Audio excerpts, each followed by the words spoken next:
ॐ सहनाववतु सहनौ भुनक्तु सह वीर्यं करवावहै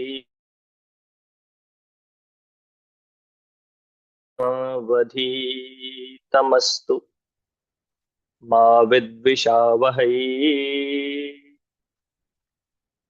मेरे साथ बोलिए। ॐ सहनाववतु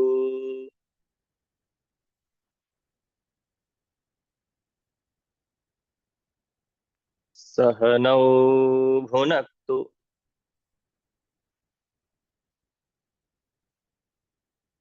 सह वीर्यं करवावहै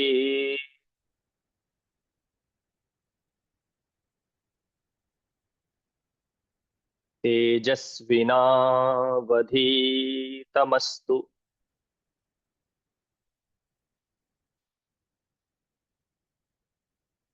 मा विद्विषावहै।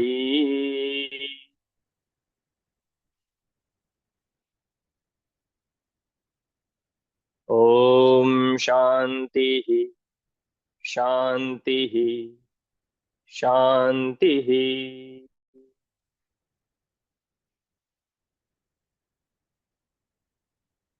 कठोपनिषद अध्याय 1 तीसरी वल्ली मंत्र संख्या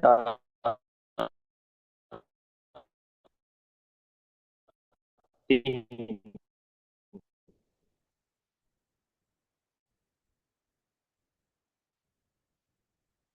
को समझने।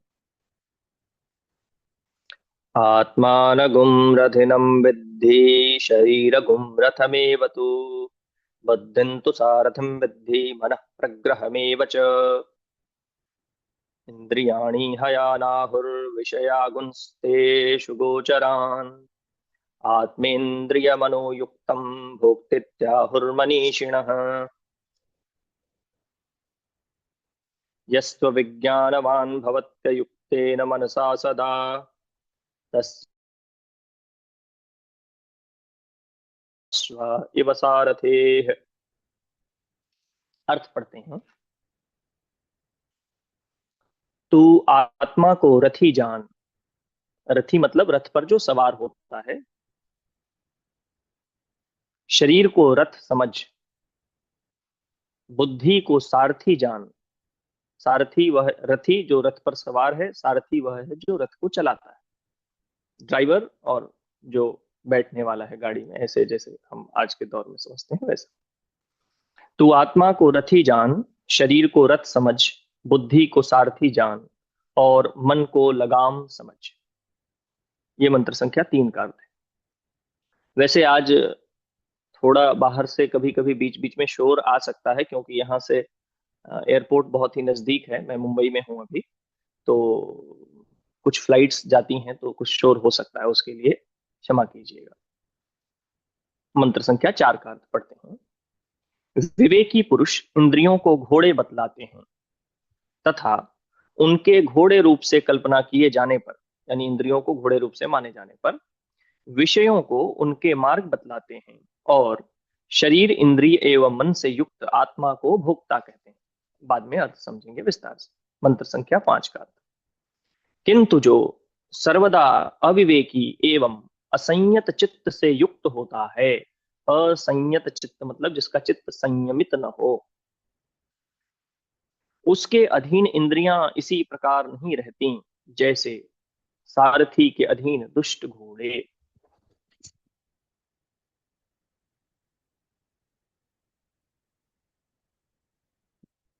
आप लोगों को यदि याद हो तो पिछले प्रवचन में एक प्रार्थना थी, ब्रह्म से, ईश्वर से प्रार्थना की गई कि हम उस ब्रह्म को जानने में समर्थ हो सकें, समर्थ हो। ऐसी प्रार्थना के उपरांत अब यमराज जी कहते हैं नचिकेता से, आत्मानगुम रथिनम विद्धि। आत्मानम, आत्मानगुम है वो आत्मानम हो जाएगा। आत्मानम अर्थात आत्मा को, रथिनम रथी, विद्धि मतलब जानो। रथी मतलब जो रथ पर सवार होता है पीछे, जैसे आप लोगों ने यदि महाभारत आदि देखा हो तो भगवान कृष्ण जो है रथ चला रहे थे और अर्जुन बैठे हुए थे। तो अर्जुन जो पीछे है बैठा हुआ या युद्ध कर रहा है वो रथी है, और जो रथ को हाँक रहे हैं, चला रहे हैं, वो ये सारथी हैं। तो कृष्ण सारथी। ठीक। तो आत्मा को कहा कि आत्मा रथी है, और शरीर को रथ समझो। शरीर जो है रथ, शरीर गुण रथम एव च, शरीर रथ की भांति है।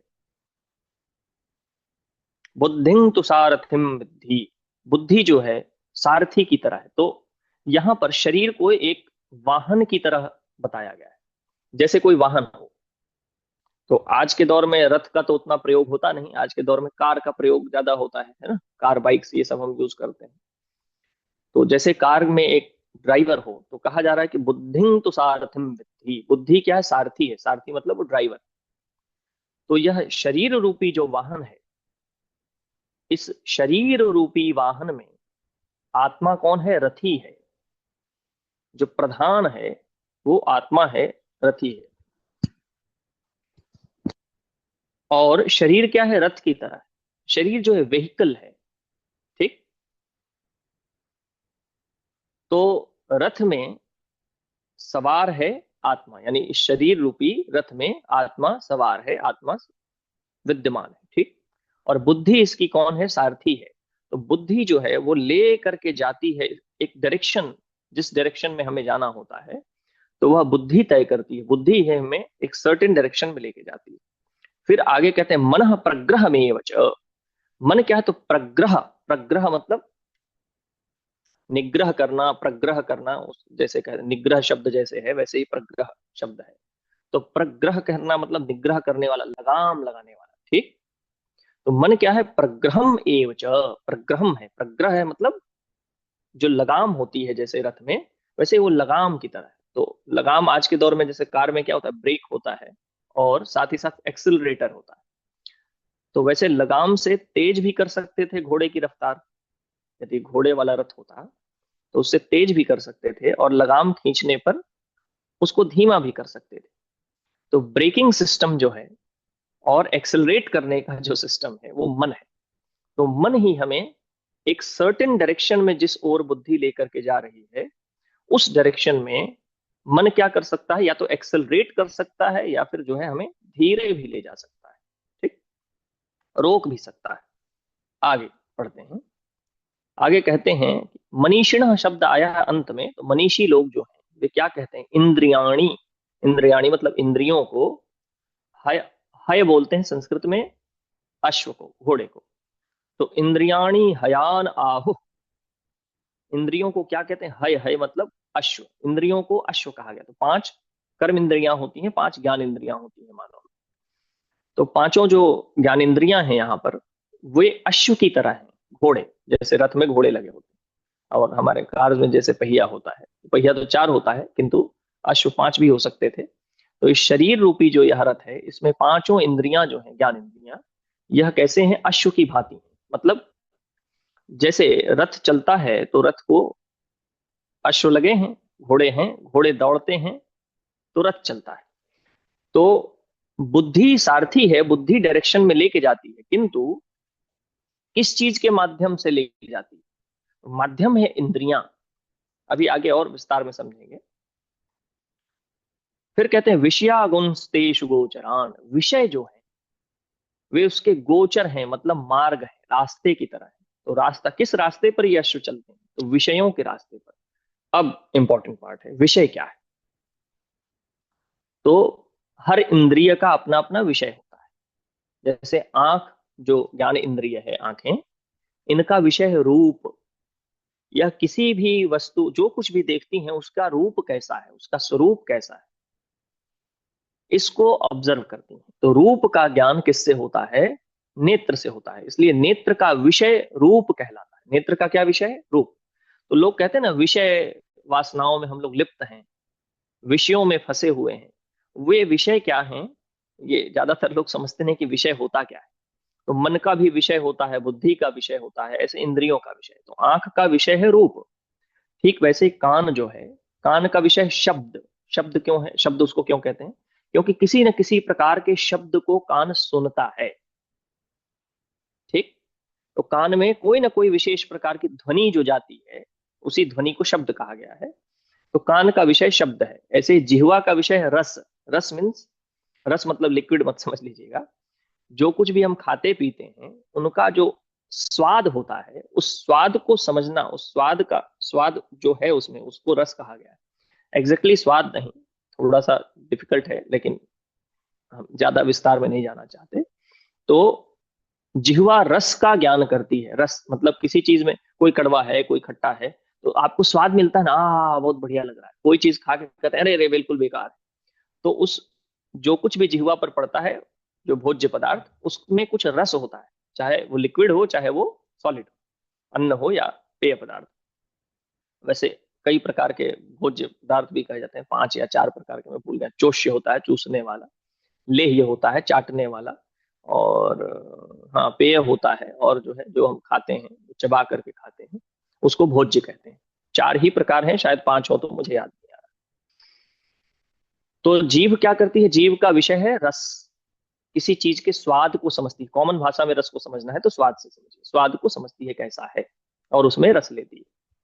फिर उसके बाद त्वचा जो है, त्वचा भी एक इंद्रिय है। तो इसका विषय क्या है? इसका विषय स्पर्श। ये किसी भी चीज के स्पर्श को अनुभव करती है।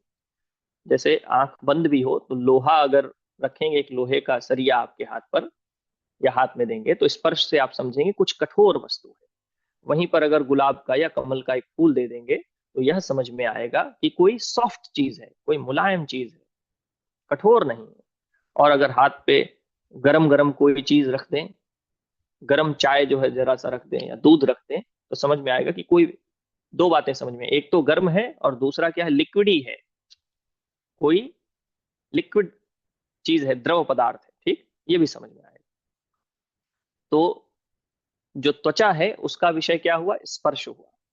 ऐसे ही नासिका जो है, ये घ्राण इंद्रिय कहते हैं इसको, इसका विषय क्या है? गंध, या किसी वस्तु के गंध को समझती है। ठीक, तो विषय क्या है? विषय वो मार्ग हैं, वो रास्ते हैं, जिन रास्तों पर इंद्रियां जो है भागती हैं, दौड़ती हैं। जैसे रास्ते पर घोड़े दौड़ते हैं, वैसे ही पांचों इंद्रियां किस मार्ग पर दौड़ती हैं? तो विषयों के मार्ग पर दौड़ती हैं। तो कहा विषयागुंस्तेषु गोचरान। आगे कहा आत्मेन्द्रिय मनोयुक्तम। आत्मा इंद्रिय मनोयुक्तम, यह जो आत्मा है, इंद्रियों और मन से युक्त होकर के, ये बात गौर से समझने वाली। पिछले रविवार को भी, उसके पिछले रविवार को भी शायद हमने थोड़ा सा इस पे जिक्र किया था। यह जो आत्मा है, वह इंद्रियों और मन से युक्त होकर क्या करती है? भोक्तित्याहुर मनीषिण। इसको भोक्ता, आहुः मतलब कहना, यह भोक्ता कहलाती है। आत्मा भोक्ता लेकिन कब कहलाती है? तो इंद्रियों और मन से युक्त हो जाने पर भोक्ता इसे कहते हैं। भोक्ता मतलब भोग करने वाला। तो इन सभी विषयों का भोग कौन करता है? आत्मा करती है, लेकिन इंद्रियों और मन से युक्त, युक्त मतलब जुड़ जाने पर। ठीक, मनीषिण, आहुः मनीषिण, ऐसा मनीषी लोग कहते हैं। अब थोड़ा सा इसको साधारण रूप में हम समझते हैं।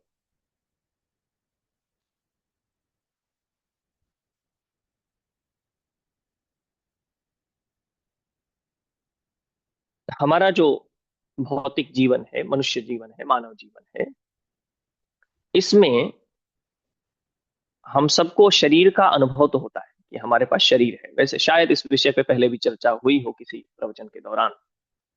तो शरीर का अनुभव होता है, इंद्रियों का भी अनुभव होता है, क्योंकि इंद्रियों से हमें, जैसे हमने कुछ खाया तो स्वाद तो पता लगता ही है, तो हमें इंद्रियों का भी भान होता है, और इंद्रियों से जिस स्वाद को आपने पाया उसका भी अनुभव होता है, आदि आदि।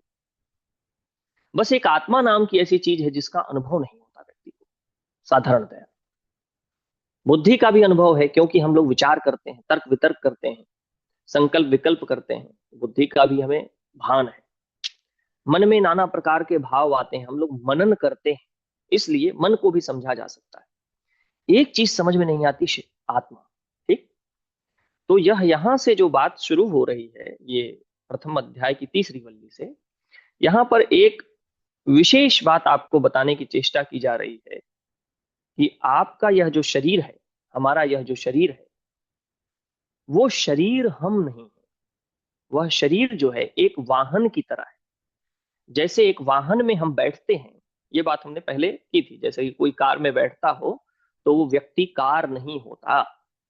इसी प्रकार आत्मा जो है वो इस वाहन रूपी शरीर में बैठी हुई है, आत्मा वाहन नहीं है। आत्मा उसी वाहन में बैठ करके कहीं जा तो रही है। जैसे कार चलती है और आप दिल्ली से मुंबई पहुंच सकते हैं, तो कार यदि 120 किलोमीटर प्रति घंटे की रफ्तार से चल रही है, तो क्या आप भी 120 किलोमीटर प्रति घंटे की रफ्तार से दौड़ रहे होते? नहीं, आप तो बैठे हुए हैं शांत बिल्कुल गाड़ी के अंदर। ये बात सत्य है कि आप भी 120 किलोमीटर प्रति घंटे की रफ्तार से जो है स्थान में परिवर्तन हो रहा है आपके।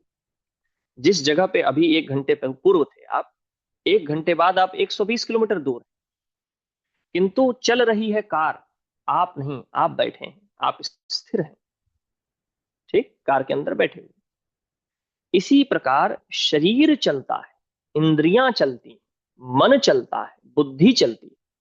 बुद्धि कार्य कर रही है, मन कार्य कर रहा है, इंद्रियां कार्य कर रही हैं। लेकिन जैसे गाड़ी के अंदर आप बैठे थे, ड्राइवर चला रहा था, ठीक उसी प्रकार आत्मा इस शरीर रूपी गाड़ी में बैठी हुई, चुपचाप बैठी हुई है, बड़े प्रेम से।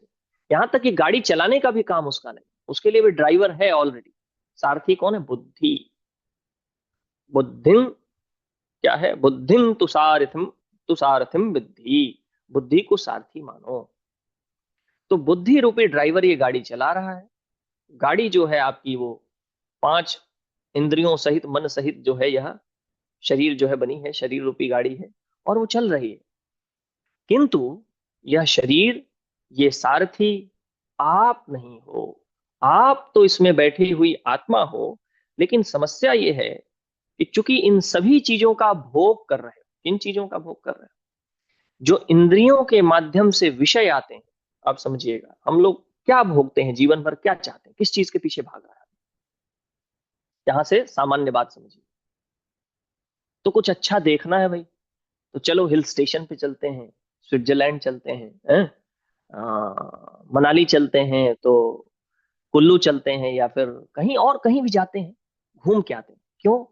देखेंगे जरा सा कुछ। तो कुछ देखने के लिए हम कहीं भाग करके जा रहे हैं। और भी कारण हो सकते हैं, पहला हम पहले पे चर्चा कर रहे हैं, देखना। तो देखना किसका विषय है? रूप। किसका विषय? नेत्र का। तो एक इंद्रिय जो है वो आंख, उसका जो विषय है रूप, वो हमें भगा रहा है पूरे जीवन भर। अब मुझे पैसा कमाना पड़ेगा, काहे के लिए? तो स्विट्जरलैंड जाने के लिए, फ्रांस जाने के लिए, पेरिस देखना है। पेरिस का क्या देखना है? Eiffel tower. देख करके क्या हो जाएगा? कुछ नहीं होगा साहब। आज तो सोशल मीडिया का दौर दौर है, तो क्या 2-4 फोटो खींचेंगे, हम भी डाल देंगे, और हो क्या जाएगा? कुछ नहीं। कितने भी रूप हम जीवन में देख लेंगे, रूप से यह नेत्र तृप्त हो जाएंगे और कहेंगे कि अब और कोई रूप देखना ही नहीं है, इसकी संभावना कम है। वो कहेंगे अभी ये रूप बाकी रह गया, वो रूप बाकी रह गया, वो रूप बाकी रह गया। हमने एक दिन और कहा था कि खास तौर पे लोग सड़क पर चलते हैं तो लोगों को देखते हैं, किसका रूप कैसा है ये देखते हैं, बशर्ते कि सुबह देखा हुआ रूप शाम को याद नहीं रह जाता, लेकिन फिर भी देखते हैं। वो एक लत सी, उसका कोई मतलब नहीं, कोई सरफेर नहीं, लेकिन देखते हैं। देखने में रस मिलता है ना? अब वो किस उम्र तक रस मिलेगा? हो सकता है मृत्यु पर्यंत मिले। फिर भी वह रस जो है वो तृप्त करने वाला नहीं, पूर्ण तृप्ति नहीं प्रदान करता। ठीक। अब वैसे ही कुछ खाने का, खाने की इच्छा है, ये खा लें, वो खा लें, इसका स्वाद बड़ा बढ़िया लगता है, उसका स्वाद बड़ा बढ़िया लगता है, उसका इंड कहाँ है? क्या वह पूर्ण रूप से हमें तृप्त कर सकता है? नहीं, आज तक कोई नहीं हुआ। हमेशा कुछ ना कुछ नई वस्तु चाहिए स्वाद लेने के लिए, है ना? अब ये खा लें, अब वो खा लें, वो खा लें, पूरे जीवन भर चल रहा है। तो जो हमारी इंद्रियां हैं, या जीवन पर्यंत अपने विषयों में हमें टहलाती रहती है।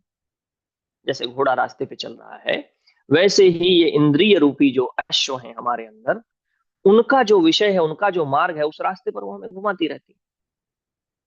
और जो हमारा मन है, वो जिन चीजों में उसको प्रियता दिखती है, जिस चीज से हमें प्रेम है, वहां एक्सेलरेटर बढ़ा देता है।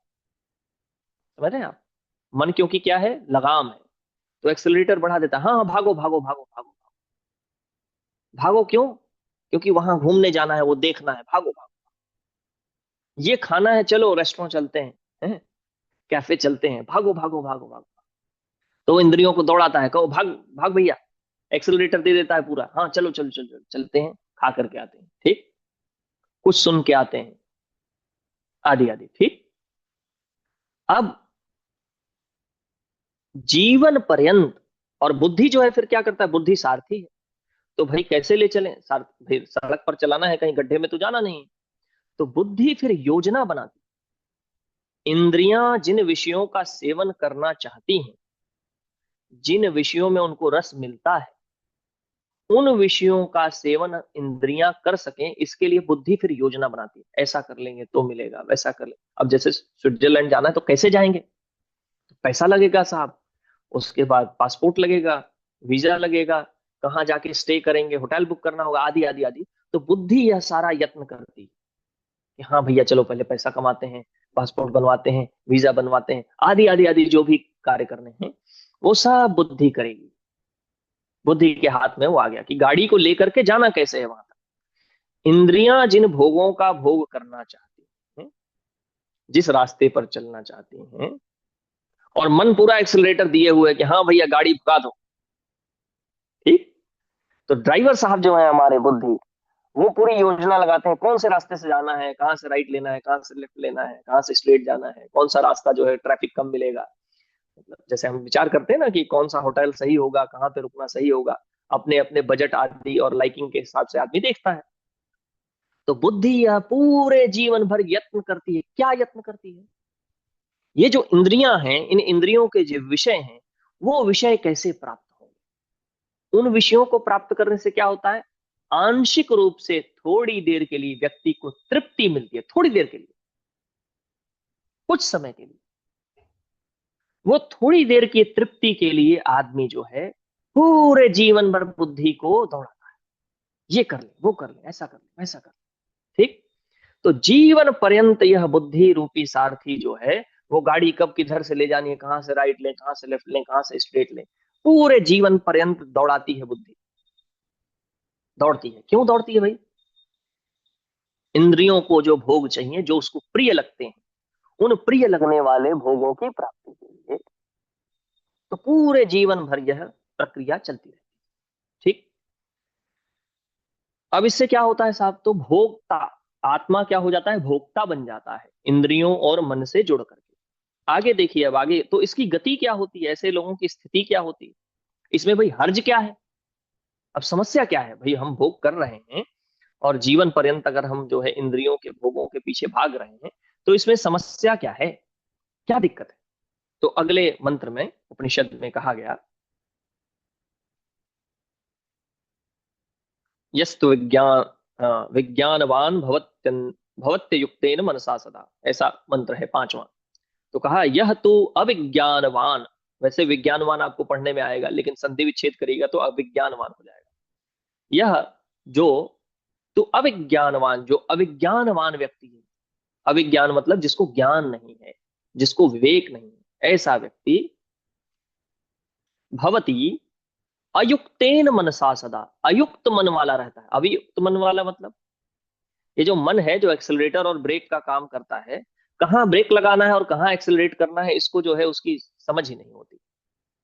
जहां ब्रेक लगाना चाहिए वहां एक्सेलरेटर दबा देता है, जहां एक्सेलरेटर दबाना चाहिए वहां ब्रेक दबा देता है।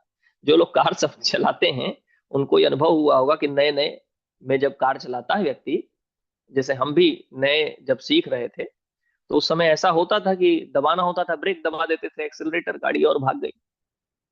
ऐसा कई बार नवीन जो नौसिखिया ड्राइवर होता है उसके साथ हो जाता है। और हम लोग पूरे, ये जो शरीर रूपी वाहन है ना, इसके हम लोग लगभग लगभग जीवन भर नौसिखिया ही ड्राइवर रहते हैं। क्यों? डॉक्टर ने बता दिया कि सर आपको डायबिटीज है। अच्छा जी, डायबिटीज है, लेकिन नौसिखिया ड्राइवर कह रहा है कि नहीं नहीं, लड्डू दिखा एक्सेलरेटर दबाओ, ब्रेड दिखा एक्सेलरेटर दबाओ। वो कहीं भी जो एक्सेलरेटर दबा दे रहा है, वो अपने लिए नुकसानदायक है? नहीं, नुकसानदायक है, उससे क्या लेना है, वहां ब्रेक लगाना चाहिए, वहां एक्सेलरेटर दबा, अर्थात नौसिखिया है ड्राइवर। तो आपकी उम्र कितनी हो गई, हमारी उम्र कितनी हो गई, इससे कोई अर्थ नहीं।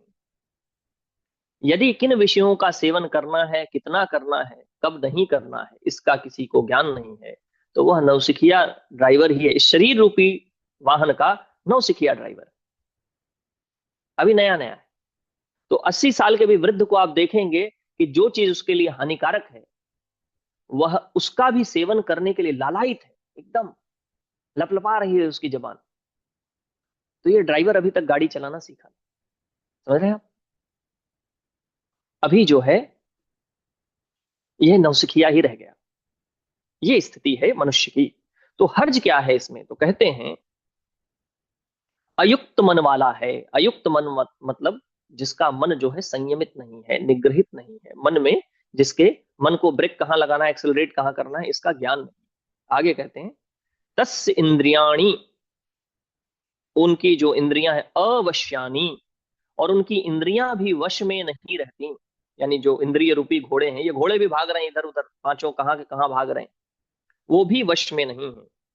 दुष्टाश्वा, दुष्ट अश्वा, ये अश्व जो हैं, इनके इंद्रिय रूपी जो अश्व हैं ये दुष्ट हैं।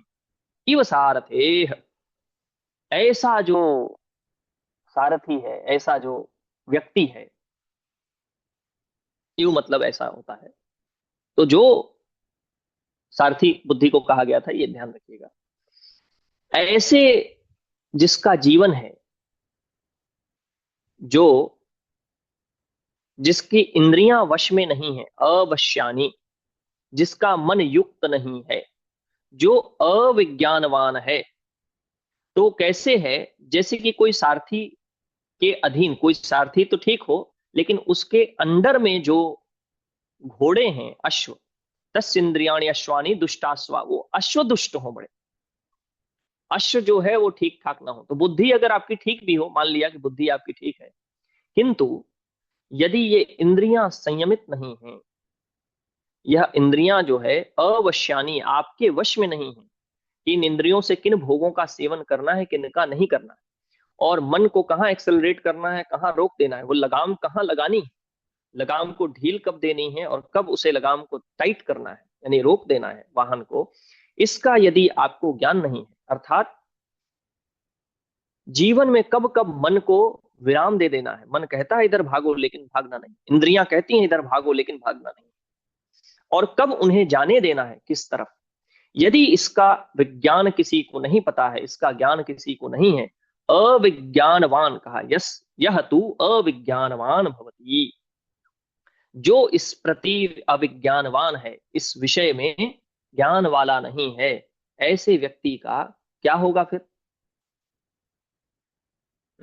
तो ऐसे व्यक्ति क्या होगा फिर? ये जो है वैसे मंत्र संख्या 7 में बताया जाएगा कि उसका होगा क्या। वहां कहते हैं कि किंतु जो अविज्ञानवान, अनिगृहित चित्त और सदा अपवित्र रहने वाला होता है, वह उस पद को प्राप्त नहीं कर सकता, प्रत्युत संसार को ही प्राप्त होता है। तो ऐसे मुझे लगता है मंत्र संख्या 6-7 ले लेना चाहिए। हमारे पास समय है मेरे? कोई बात नहीं, समय है शायद।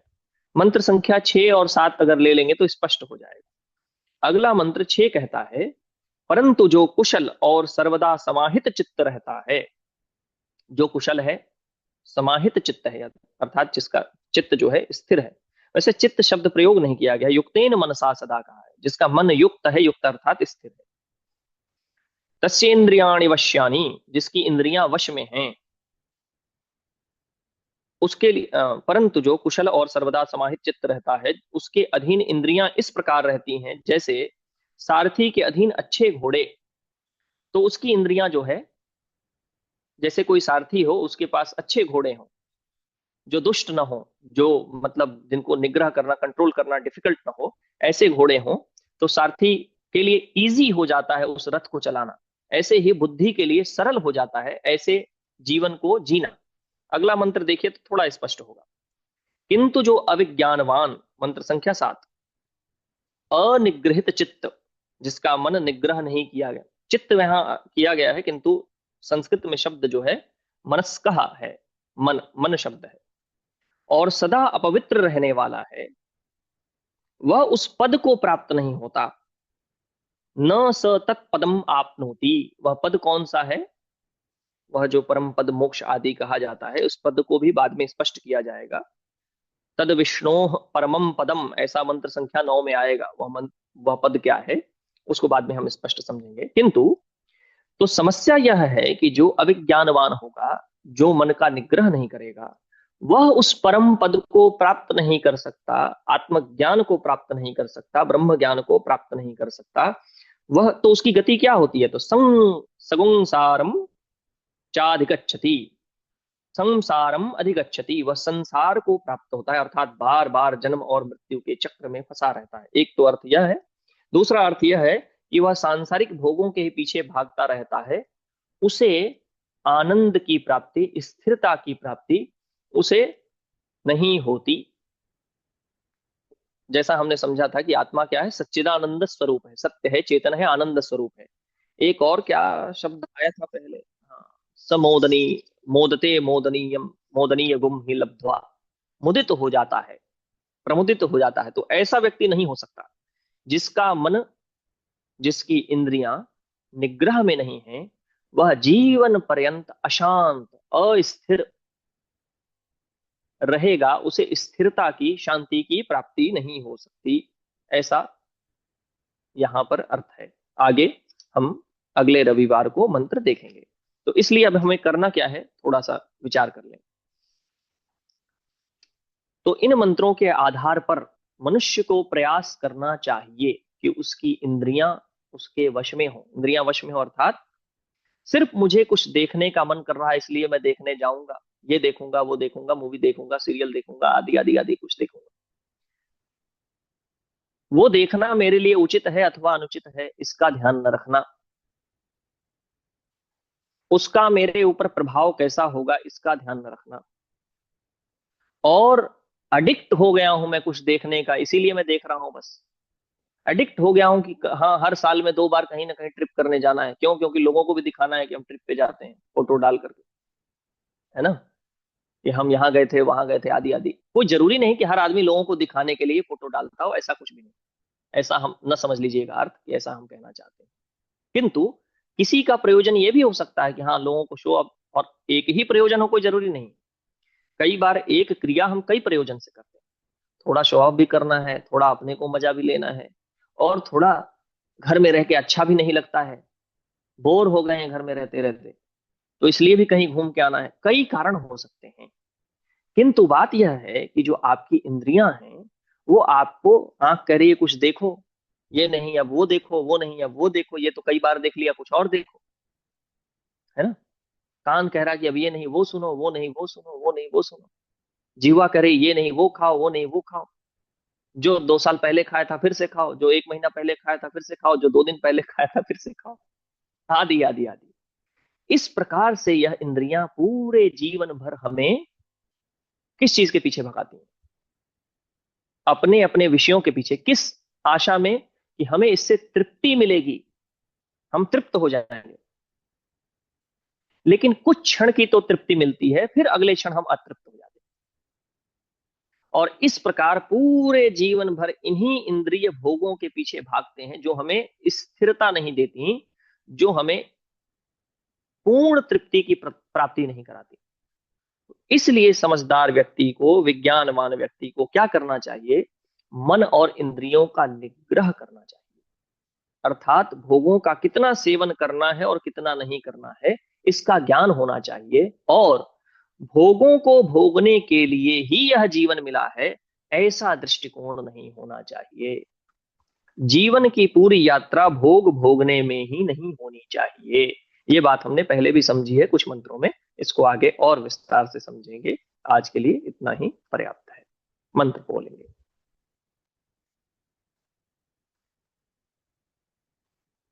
ओ सहनावतु,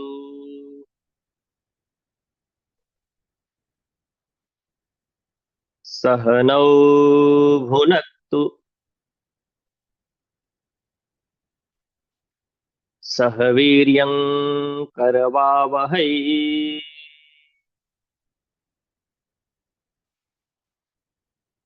तेजस्विनावधीतमस्तु। मा विद्विषावहै।